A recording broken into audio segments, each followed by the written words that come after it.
It has been a turbulent 2.5 years for President William Ruto's government, struggling to impose its development agenda and containing an ever-escalating revolt against the state.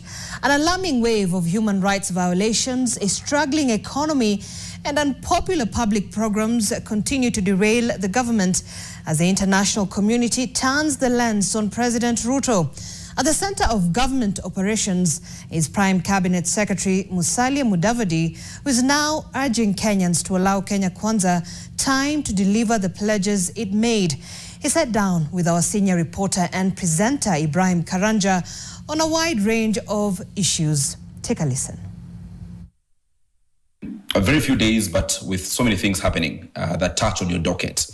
Let's start with the most recent, which was on the paper, the Saturday Nation and various other publications in the country, about President William Ruto's meeting with the ex-Congressman Mark Daly of Michigan. This is a meeting that has caused heat amongst Kenyans, and actually questions coming about whether we vet the people meeting the president owing to the background of the individuals who were in this particular meeting. Maybe to start us off, what were the details of this meeting between President Ruto and the delegation that he met on Friday? Well, first of all, I was not at that particular meeting. But I would like people to appreciate that it's not unusual for the president to meet different delegations and different people from across the board. And therefore, when the president did indeed meet the congressman from the United States, he did so because they're congressmen. And we have to understand that interaction and the issues that congressmen can also canvass on behalf of a country are very, very important issues that we should reflect on. But looking at the profile, it's also possible that the conversation may have been to do with South Sudan. It's very possible, amongst other things. There are a lot of hotspots in the Horn of Africa today. You know it. There's Sudan itself. There's the South Sudan. There are challenges that we still continue to see in Somalia. We have DRC, Eastern DRC with its challenges, and we have also seen some difficult moments between Ethiopia and Somalia. So there are several hotspots, and really having a conversation with congressmen should not really raise an alarm.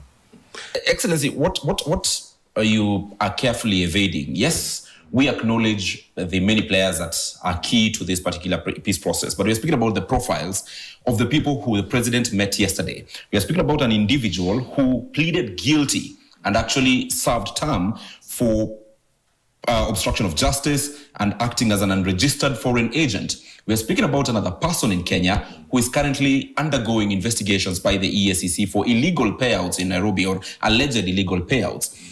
And that's what has really actually created the heat that we are seeing from that meeting by the president. An ex-congressman, yes, congressmen were in the meeting, but these two individuals in particular. I think you may be reading too much into that, okay? And the president, you cannot censor who the president wants to talk to and who he should talk to. I think you're overstepping. We are questioning. No, you are overstepping.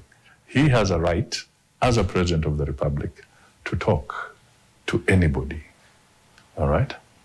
And if somebody has been elected as a congressman, his people have got, if he's faced his bit, if he's gone through a trial and he's been covered, and the president is meeting him, you cannot now censor a president for that, all right? So I think let us also be respectful here, that the president of any country has a right to talk. Is there anything that he has done that is inimical to Kenya by just talking to them? Excellency, this comes from, it has a background. The heat has a background. Previously, we have seen Kenya's engagement with individuals that have turned out to be controversial. Speak about Hemedti, for example, who was just recently sanctioned by the United States. He was an ally or a friend to Kenya, where he saw his team holding press conferences in the Republic of Kenya up until the sanctions by the United States. So perhaps it is out of caution that this kind of questioning is coming on who the president is meeting and whether indeed we vet the kind of people that the president is meeting. No, I think you are missing the point. If I go straight to the issue of Sudan, first of all, please understand where you're coming from. One, today, the same people working in the same government, Hemedti and Burhan, under the government of Bashir. Then things changed. Then they worked together for a while, and then there was conflict. All right? Was there anything wrong if IGAD, and Kenya is part of IGAD, when there was a meeting in Uganda, the presidents of the region were there. President Museveni, President Ruto, we had, I think, the president of Somalia there. They called a meeting in Entebbe, and I was present, to try and bring the warring factions together. Please, do not mistake diplomatic initiatives to help the people of Sudan find peace as an issue of Sudan or Kenya having taken sides. We have not taken sides. And for your information, I was with the minister of Sudan at the Great Lakes in Luanda not too long ago. And we had a very cordial conversation. And I have extended an invitation for him to come here so that we can talk to these issues of bringing, helping them to find stability and peace in Sudan. Dialogue is not a problem. Okay? So Kenya has not committed any offense. The question would be, because last year when President William Ruto sat with Hemedti here in Nairobi, and he even said in a press conference that it almost collapsed the IGAD processes because the other side was almost pulling out. The question would be, now that we are seeing sanctions, will the president still have, or will the country, Kenya, still have the position it had previously? President William Ruto said, are the sanctions because the president talked to Hemedti? It is all about President Ruto. No. What is it about? The sanctions are about Hemedti having committed atrocities in Sudan. Now, do you think President Ruto is not aware of that? It has happened, okay? And the sanctions have been imposed by the United States. All right? And we are fully aware of that. But that does not stop us from engaging with the people of Sudan to see if we can be of help so that peace can come there. So Kenya's position, even after the sanctions, is that engagement with the two parties still? You keep on asking me, is not about Kenya, but you're bringing it back to Kenya. And I'm telling you Kenya's position. All right? And I've just told you I've invited the minister of Sudan. So how much more do you want me to help you? All right, Excellency, let's go back to our initial conversation, and that was about the visit. How has that affected Kenya's position? Because it was in the headlines. How is the government even reacting to the kind of... Which government? The Kenyan government reacting to the kind of perception that came out from the meeting between President Ruto and the envoys from the US and Sudan? Kenya is perfectly in order to talk to these people. I've told you I've invited the Minister for Sudan to be able to. In fact, his first invitation was for me to go to Port Sudan. But we want that to be a reciprocal position. Okay? so that we can all talk and help them find peace. That is the ultimate thing. Okay? And the peace initiative in Sudan will involve dialogue with the warring factions. But it should, we also look forward to it involving also the civilians in Sudan. So it's going to be a long, protracted process. And there are other countries that are also engaged in trying to make sure that peace can come. So that all the suffering, it's the worst humanitarian crisis that we're facing today. There must be multiple initiatives from different quarters. And that is where Kenya stands. Fair enough. Yeah. How have our efforts been affected since the time of last year's protests, June 25th? I'm asking this in light of the developments in the diplomatic world or the diplomatic spaces. Before June 25th, we had so many engagements between the Kenyan head of state or the Republic of Kenya and foreign governments. We had visits by President William Ruto to foreign countries, as well as very critical and important visits by foreign head of states to the country. That has significantly reduced since the protests. My friend, what week is it in 2025? Second week, third week. Okay, starting next week, you'll see some visitors. Okay. So how did the protests affect this? Towards the end of next week, you'll see visitors. Okay. Kenya is a democratic country. And people, and our constitution, which we respect, allows people to protest, to picket, and to express their concerns. And we shall not take that away from them. All right? But I want to assure you, because of that very fact, that Kenya can allow demonstrations in accordance with the constitutions to go on, and that is why we are earning more respect. And it is too early in the year for you to say, why aren't we going to get more visits? It's just the second week of January. Yes, I'm alluding this, I'm attributing this to a letter from your own office that came out this week that even suggested that our Gen Z, or the young people in Kenya, had launched a coordinated guerrilla cyber warfare campaign. We have had reports about messages being sent to the King of Netherlands not to visit the country. And that's why I'm asking then, how did this affect does this affect our position in terms of the relations we have with foreign countries? No, it doesn't.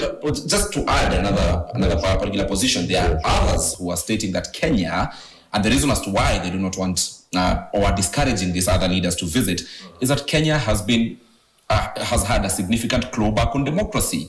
You have said that we are a democratic country, protests are allowed, but that is not how it appears that critiques of government are being handled. Alleged abductions by state agencies. We are seeing abductions of foreigners within our country, and this is what Kenyans are saying then, or even communicating to the foreign governments, don't visit our country. We are having a clawback on democracy.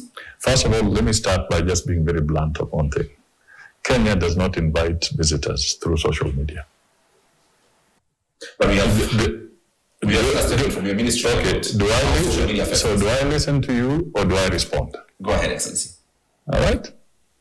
You have to give way to also for me to respond to your questions. Okay? So you want answers?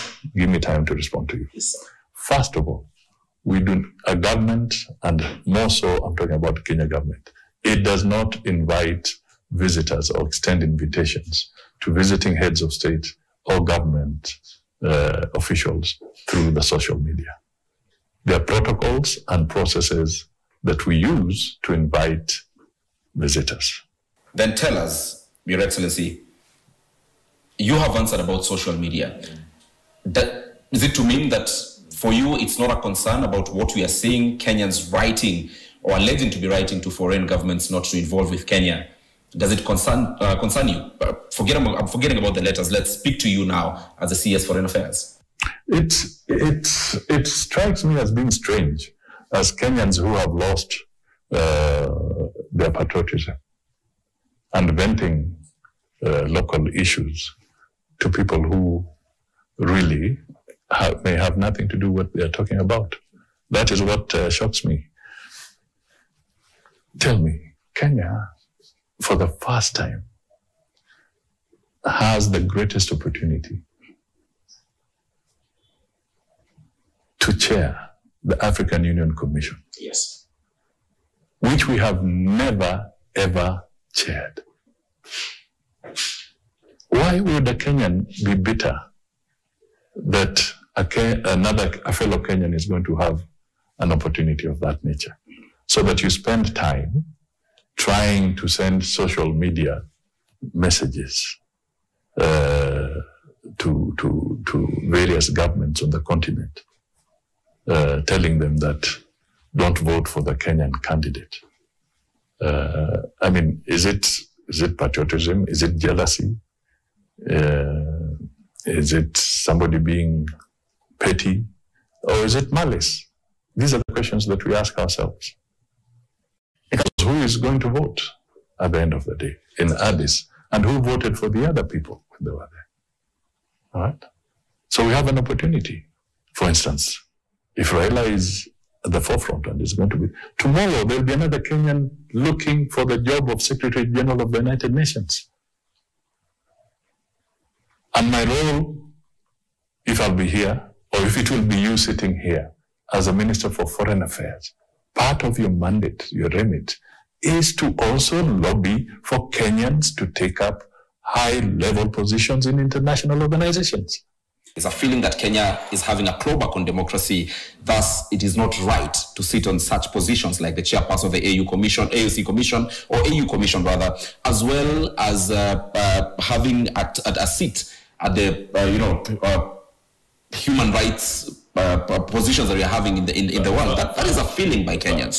First of all, let me just tell you that Kenya is not clawing back on its democratic credentials.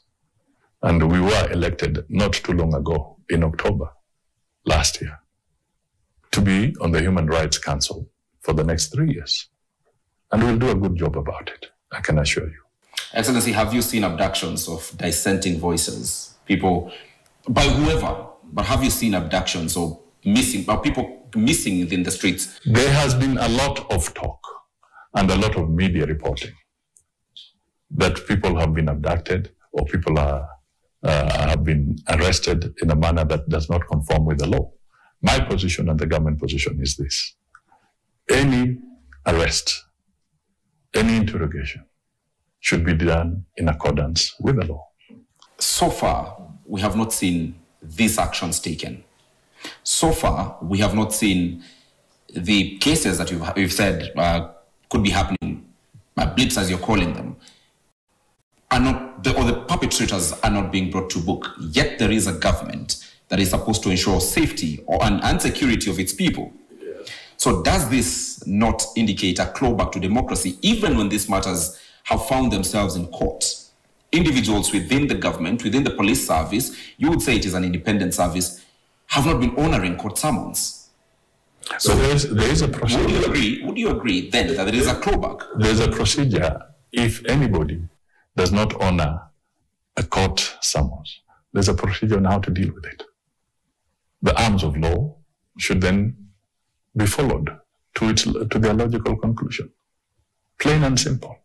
That is how it is. So in the event that we are hosting foreigners who are doing activities that that Kenya will not allow them to do in our spaces, what should be the due process? What should be the right process in getting them to face the law from their country or here in Kenya? I think what we can tell you is that we will always open our doors for people who are seeking refuge. After all, Kenya has hosted the highest number of refugees in this region for years. Whether you look at Kakuma, whether you look at Dadaab, all right? And we have now even reached a stage where we help the refugees to integrate, to the extent that we have the UN-renowned, world-renowned Shirika plan, which is now beginning to allow refugees to integrate and become part of the economy. And gradually, even some of them become citizens of this country. So we have been host and will continue to be host in accordance with the UN laws. But what is important at the end of the day, and this is what I'm trying to speak to, is that we want everybody to also respect the laws. We want them to come and respect the laws. Okay? There may be some unfortunate incidents, okay? But those have been the exception rather than the norm. I mean, Excellency, assuming Maria Sarungi is watching, assuming Kizza Besigye is watching this particular interview, what would you tell them about the ordeal that they went through within the Republic of Kenya? Well, what I told you, and I've said here, that it is unfortunate where people may have been mishandled. But you must also agree that as much as the incident of, say, the lady from Tanzania has been handled, she's back. But she also stated what she thought, didn't she? She said that she believes those were not Kenyan police officers. Right. So that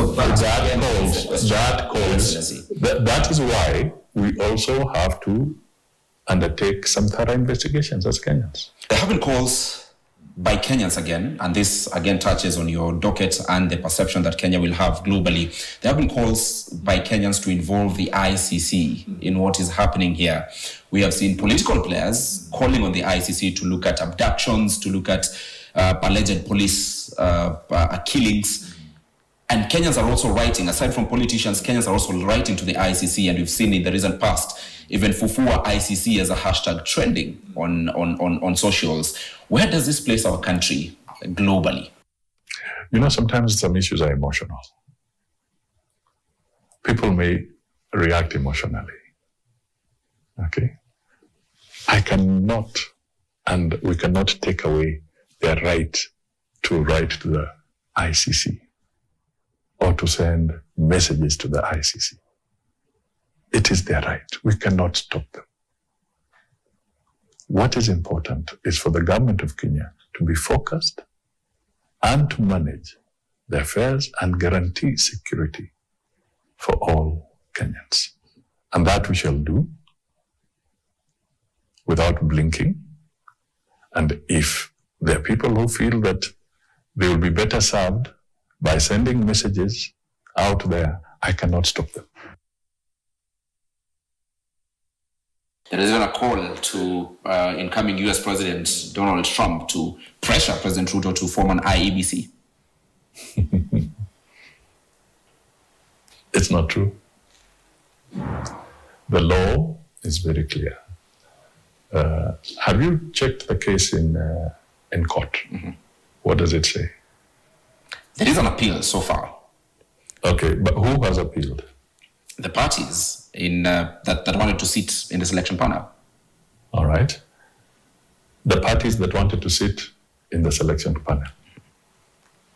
Okay. Has the government of Kenya gone to court to stop the formation or constitution of IEBC? No. So why are you blaming the government? Who has gone to court? Dorcas Oduor is there. She's the legal person. Has she gone to court to stop the constitution of IEBC? Isn't this such a time that political leadership is needed to even see these cases in court sorted or withdrawn? We have seen the government previously come to agreements with other parties in different quarters and matters in courts. Are you looking for leadership or dictatorship?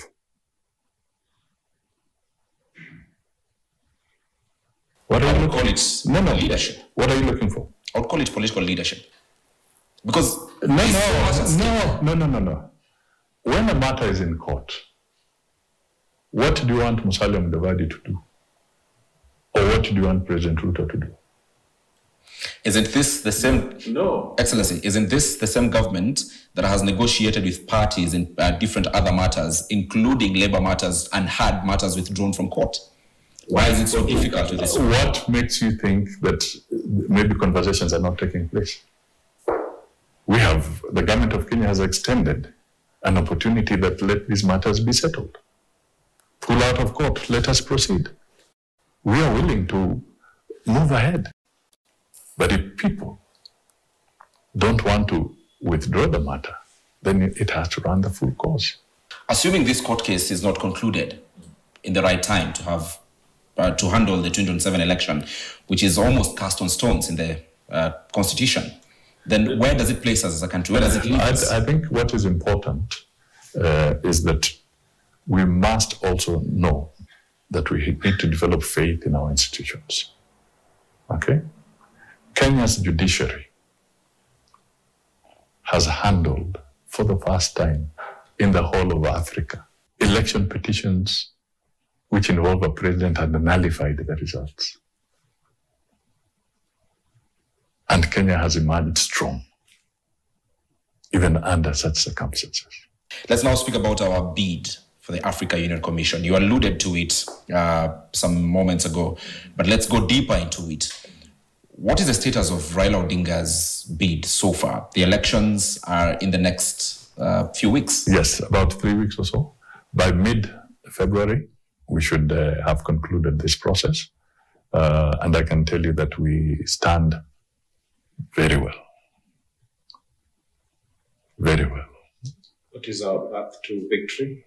Our what? Path to victory. How do we want to achieve this? Through the vote.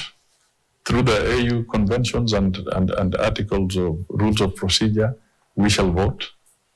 That is why we have had an extensive lobbying engagement. There is the right to information that Kenyans have. They feel that the government has not been very open to them about this particular bid. For instance, a very critical question. How much are we spending on Raila Odinga's AUC bid? All I can tell you is this. As we put in effort, as the president makes his trips, okay, the president is allowed to travel. It's my duty to travel. Okay? So in my assignments and in my travels, I will help him. Raila himself is also using some of his own resources.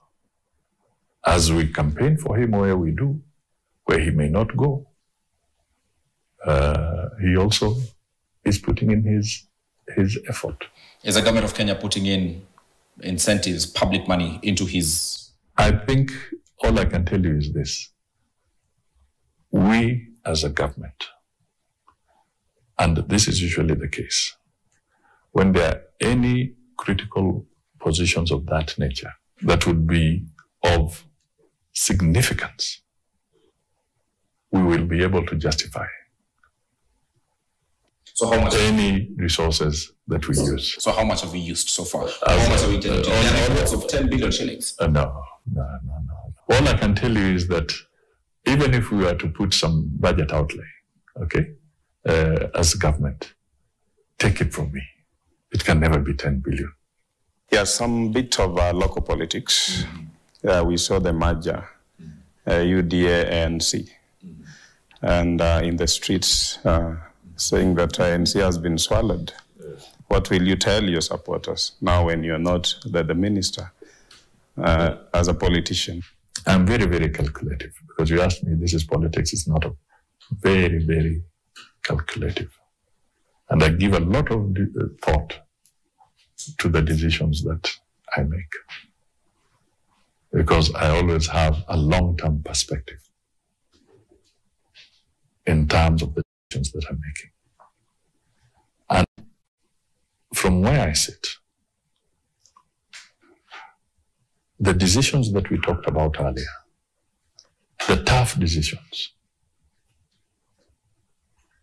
not the populist decisions, the tough decisions on health, on education, on reform of the savings sector and so forth. All these difficult reforms, which are still in their nascent stage, require stability and cohesion so that they can take proper root for Kenyans to move to the next level.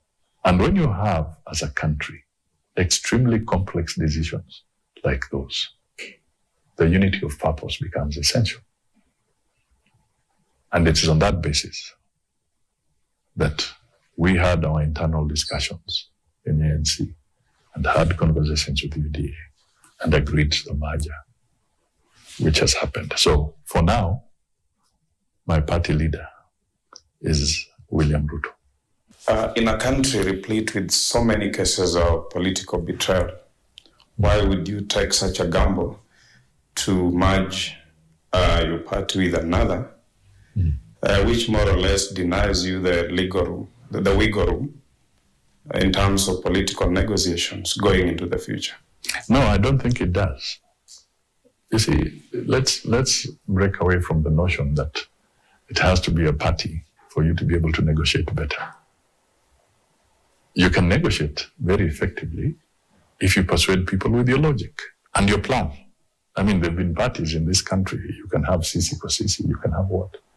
That does not mean that it enhances their negotiating capabilities. I think it is what is the plan, what is the agenda that we want to seek and push forward. And I'm a very strong believer in a reformed country, a country with a stable economy, a country that can have a proper growth trajectory. And that cannot come with political sideshows. The politics of the mountain. The former Deputy President Gachagua threatens to lead the mountain away from Kenya Kwanza as a revenge for his impeachment. So that there is a whole debate on whether this is going to be a one-term presidency. But I would be more interested in how do you intend to compensate for the numbers? Because the truth is, Gachagua's constituency did contribute a great deal to the formation of this government. How do you intend to fill this void? Politics is dynamic. We have 3 years to an election. So I think let us wait and see, because the voters will judge us on the basis of what we do in terms of performance and what are tangible deliverables. I think that is going to be the basis. That is why we are spending more time in looking at those issues rather than, even if we are criticized and vilified at this stage, our focus must be on the deliverables that have significant impact on the lives of an individual Kenyan. That is what will matter. But I think it's also important that we educate Kenyans on the provisions of the law. What does the law say about somebody who has been impeached? Can you please help me? Can you please help me? I'm ignorant, I don't know. Well, what does the law say about somebody who has been impeached? They may not hold office. Pardon? That they cannot hold office, public office. Yeah, so... They may not vie themselves, but front someone. So in this circumstance, I don't know. I don't know what you people think. Maybe by the time we get the elections, they may not stand impeached. So legal process on what? Legally. There's a process ongoing in court. Then why don't we count our chicks when the eggs have hatched? But nonetheless, even without him on the ballot, he can front someone. And just like the region was mobilized to support President William Ruto, it can as well be demobilized by the same individuals. Don't you think? Now, let me ask you, what about the people who voted for Raila? And it was a very close race. Where were they mobilized from? Is that you trying to say that you'll compensate for that vote from Raila's constituency? No, the point I'm trying to say is this. Let us unshackle Kenyans from some mind frame that it's only a region that will anchor you and make you a leader. in this country. We are looking at a new demographic. We are looking at a more educated electorate. The issues that they will vote for are not necessarily what we have been used to all along. I think they are going to look at politicians and the leaders they vote in from a completely different prism or angle or perspective. So, as far as I'm concerned, we should also open our eyes as political commentators. We are falling again and again into the trap of trying to create a larger-than-life image out of our politicians. They are Kenyans, they are human beings, and Kenyans will decide. My last question would be, there are calls, and these calls came in recent days from what they call themselves as the Loyal People's Opposition, that is Kalonzo Musyoka's team, for President William Ruto to resign. Mm-hmm. How do you respond to these calls for abuse of human rights, from what Kalonzo is saying, abductions and all this, calls for the head of state to resign? In fact, Jeremiah Kioni said, we may as well march into State House and arrest the president, as we've seen happen in other countries. In your view, do you think that is really credible? I want your view as the Prime Cabinet Secretary. Well, I've responded. Is that really credible? Or is it just political rhetoric to kind of excite a political base? But in reality, let's face it, do you think they would march to State House to evict the president? Let us be realistic and honest here. There are some things, there used to be some column in the newspaper sometimes. They used to call it stranger than fiction many years ago. So some of these comments are exactly that. They are stranger than fiction. Sure. Prime Cabinet Secretary, you are known to be very measured.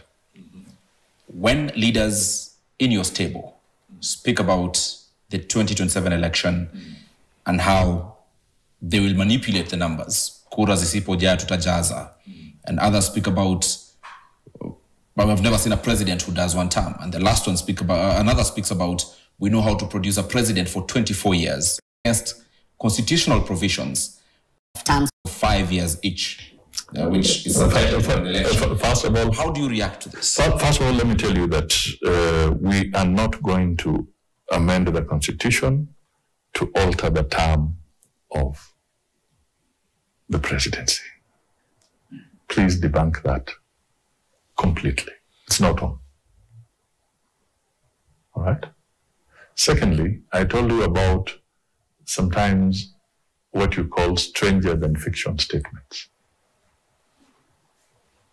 Both sides of the aisle have people who have stranger than fiction statements. And some can be reckless, it becomes unfortunate. And my advice to them is that we must treat Kenyans with respect from whichever corner you are. All right? And we should not speak to issues that can inflame temperatures in the country. All right. All right? Humility is important. It's a virtue. And a nation must also exercise and show humility. And any leader, whether you are an MCA to the highest office, humility is important. Thank you very much.